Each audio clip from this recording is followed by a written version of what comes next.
Doctor Mishra, आप इस विषय में थोड़ी सी जानकारी दे दें, क्योंकि कैंसर का इलाज लंबा भी चलता है और यहाँ की बात की जाए तो बहुत सारे लोग हैं जो अखिल भारतीय आयुर्विज्ञान संस्थान में आते हैं, छोटे कस्बों से शहर में आके इलाज कराते हैं लंबे समय तक। किस तरह की सुविधाएं मौजूद हैं कैंसर पेशेंट के लिए और क्या क्या फैसिलिटीज उसको मिल सकती हैं?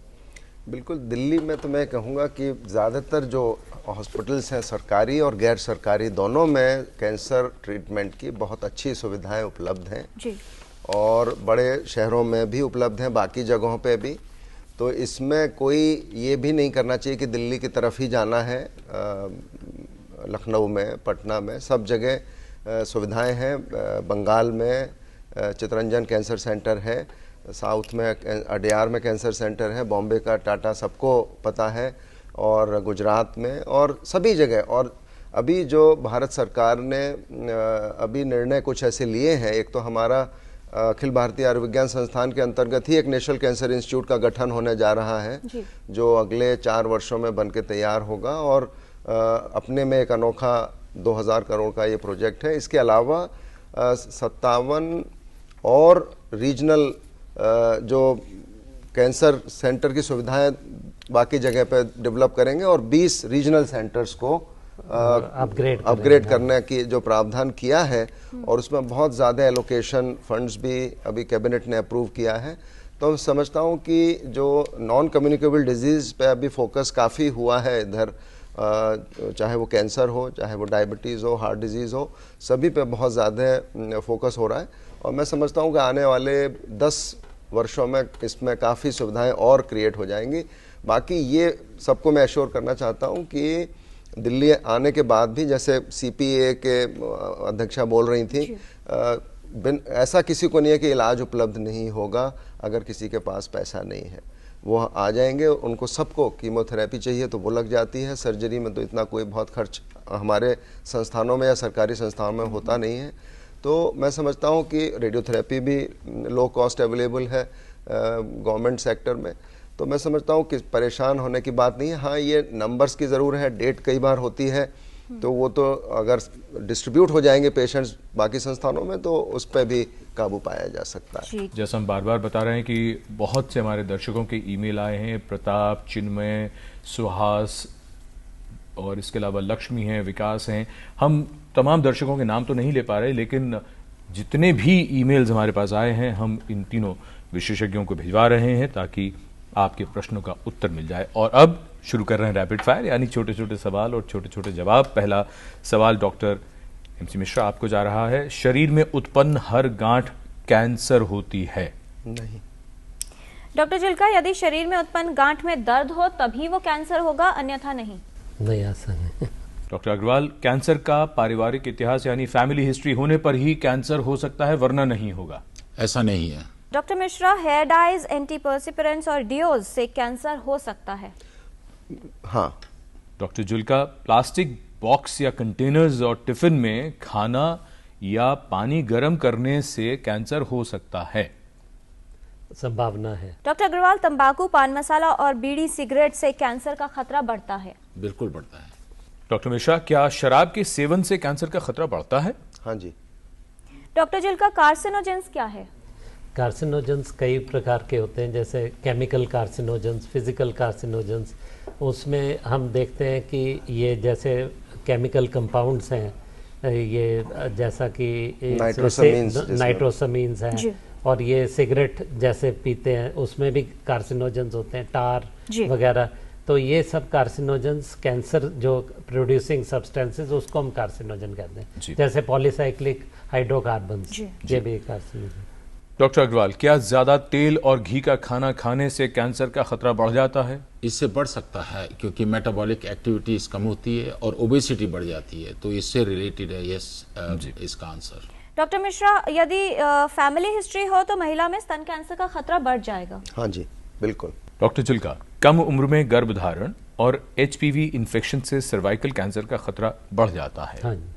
डॉक्टर अग्रवाल, कोलोरेक्टल कैंसर का खतरा पुरुषों में अधिक होता है? यस, ये there is only marginal difference, थोड़ा सा ही है, लेकिन इसमें ऑलमोस्ट लगभग होता है, थोड़ा सा आदमियों में ज्यादा होता है। डॉक्टर मिश्रा, मुंह और गले का कैंसर सिर्फ तंबाकू का सेवन करने वालों को ही होता है? ज़्यादातर उनको होता है, बाकी कई बार न सेवन करने वालों को भी हो सकता है। तो कोई भी अल्सर है तो उसको इग्नोर नहीं करें। डॉक्टर जुल्का, अधिक उम्र, पारिवारिक इतिहास और अधिक वजन प्रोस्टेट कैंसर के खतरे को बढ़ाते हैं। बिल्कुल। डॉक्टर अग्रवाल, आवाज में बदलाव, छाती में दर्द और सांस लेने में समस्या लंग कैंसर का लक्षण हो सकते हैं? बिल्कुल हो सकते हैं। डॉक्टर मिश्रा, स्तन में किसी प्रकार का बदलाव, सूजन या दर्द स्तन कैंसर का लक्षण हो सकता है? हो सकता है। डॉक्टर जुल्का, ओवेरियन कैंसर में कमर दर्द, पेट में सूजन और अफारा यानी इंडाइजेशन और वजन में अचानक कमी, ऐसे लक्षण हो सकते हैं? हो सकता है। डॉक्टर अग्रवाल, पेट में दर्द और क्रैम्प्स क्या कोलन कैंसर में उत्पन्न हो सकता है? बिल्कुल हो सकता है। डॉक्टर मिश्रा, मुंह में सफेद या लाल धब्बे या छाले ठीक न होना मुंह के कैंसर की वजह से हो सकते हैं? हो सकते हैं, उनकी जांच करना आवश्यक है। डॉक्टर जिल्का, ब्लैडर पेन, पेशाब करते समय दर्द या अनियमित स्राव सर्वाइकल कैंसर के प्रमुख लक्षण हैं? हो सकते हैं। डॉक्टर अग्रवाल, ये सवाल फिर आपके पास, बायोप्सी करने से कैंसर शरीर के अन्य भागों में फैल सकता है? नहीं, ये भ्रांति जैसा पहले ही डिस्कस हो चुका है कि बायोप्सी तो एब्सोल्युटली एसेंशियल, बहुत जरूरी है कैंसर को डायग्नोज करने के लिए। जी। डॉक्टर मिश्रा, पैलिएटिव केयर का क्या महत्व है कैंसर रोगी के लिए? बहुत महत्व है कैंसर रोगी के लिए भी, परिवार के लिए भी। इसका मैं एक छोटा सा उदाहरण दूंगा कि अभी हमारे पास एक पेशेंट थे जिनको इसका पैरोटिड का कैंसर था। बढ़ी हुई अवस्था में वो आए, पता नहीं क्यों, और फिर उनका ऐसा लगा कि अब जीवन बहुत नहीं चलेगा। तो घर में मुश्किल हो जाता है कई बार मैनेज करना। तो एक हॉस्पिस है हमारे हॉस्पिटल के नज़दीक, तो वहाँ पे हमने बात करके उनको वहाँ भेजा और बाद में उनका फीडबैक बहुत एनकरेजिंग था कि हमको बहुत वहाँ पे सहायता मिली और वो बड़ा पीसफुली, क्योंकि उसमें जो सफरिंग है वो कम हो जाती है पेशेंट की और जो एंड है वो पीसफुल हो जाता है। ये पैलिएटिव केयर का महत्व बहुत ज़रूरी जो समझने की बात थी। डॉक्टर जुल्का, क्या कैंसर के लिए सभी को स्क्रीनिंग करवानी चाहिए? ये एक अच्छा विकल्प या ऑल्टरनेटिव होगा? ये बहुत अच्छा विकल्प है, लेकिन पॉसिबल नहीं है। इंफ्रास्ट्रक्चर उतना होना चाहिए। जी। डॉक्टर अग्रवाल, कैंसर रोगी के बेहतर ट्रीटमेंट और बेहतर रिकवरी के लिए हेल्दी लाइफस्टाइल बहुत उपयोगी होता है। बहुत ये सही आपने बात कही है कि हेल्दी लाइफ स्टाइल ये बहुत ही ज़रूरी है, और हेल्दी लाइफ स्टाइल खराब होने से कैंसर की संभावना ज़्यादा होती है। जी। Doctor Mishra, high risk group वाले व्यक्ति को कम से कम जांच कब करवानी चाहिए? देखिए, जैसे स्तन कैंसर में महिलाओं के लिए हम कहते हैं अगर हाई रिस्क ग्रुप है तो उनको वर्ष में एक बार स्तन का मेमोग्राम और अल्ट्रासाउंड करा लेना चाहिए, फिजिकल एग्जामिनेशन करा लेना चाहिए जी। इसी प्रकार से कोलोरेक्टल वालों को भी साल में एक बार कोलोनोस्कोपी ज़रूर होनी चाहिए अगर हाई रिस्क ग्रुप है, फेमिलियल है, हेरिडिटरी है। जी। डॉक्टर जिल्का, कौन से वो कैंसर हैं जिनकी जल्द पहचान हो सकती है आसानी से यदि स्क्रीनिंग या जांच करवाते रहें? हाँ, देखिए, जैसे ब्रेस्ट कैंसर है, अभी हमने बताया अर्ली डिटेक्शन हो सकता है। सर्वाइकल कैंसर है, सर्विक्स का कैंसर है जिसमें अर्ली डिटेक्शन हो सकता है। इवन पैप स्मीयर या एचपीवी उसका डीएनए करें तो जांच हो जाती है। ब्रेस्ट में सेल्फ एग्जामिनेशन करें या मेमोग्राम करें तब हो जाता है। और ओरल में, हेड एंड नेक कैंसर में, जैसे ओरल में अपने मुंह की स्वयं जांच करें या डॉक्टर को दिखाएं अगर कोई वाइट पैच है या रेड पैच है तो डॉक्टर, तो इन सब में कोलोरेक्टल कैंसर जैसा कि डॉक्टर साहब ने बताया कि अगर जो हाई रिस्क ग्रुप है कोलोनोस्कोपी करें तो पता चल जाता है। तो ये सब कैंसर जो है अर्ली डिटेक्शन हो सकती है। जी। आखिरी सवाल आपको डॉक्टर अग्रवाल, कैंसर से बचाव के लिए सबसे पहली और आखिरी ज़रूरी चीज़ क्या करनी चाहिए सभी को?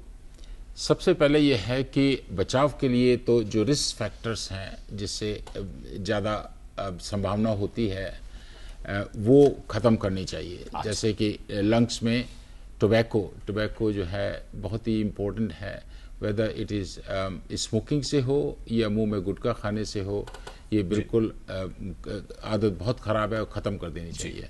जी, इस तमाम जानकारी के लिए धन्यवाद देना चाहेंगे doctor Pradeep Agarwal, doctor Jilka, doctor MC Mishra, आप सभी का।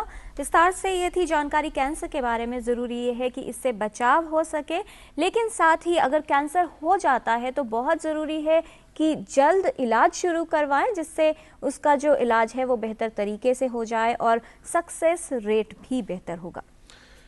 कुल मिलाकर बात यह है कि ज़िंदगी में सुख और दुख बराबर हैं। हम उनका सामना कैसे करते हैं।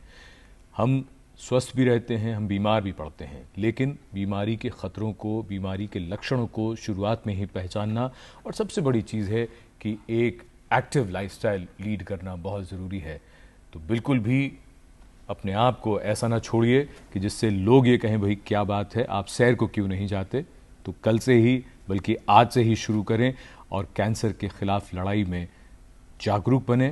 धन्यवाद और मिलेंगे मैं और किरण टोटल हेल्थ में आपसे अगले कार्यक्रम में। तब तक के लिए नमस्कार।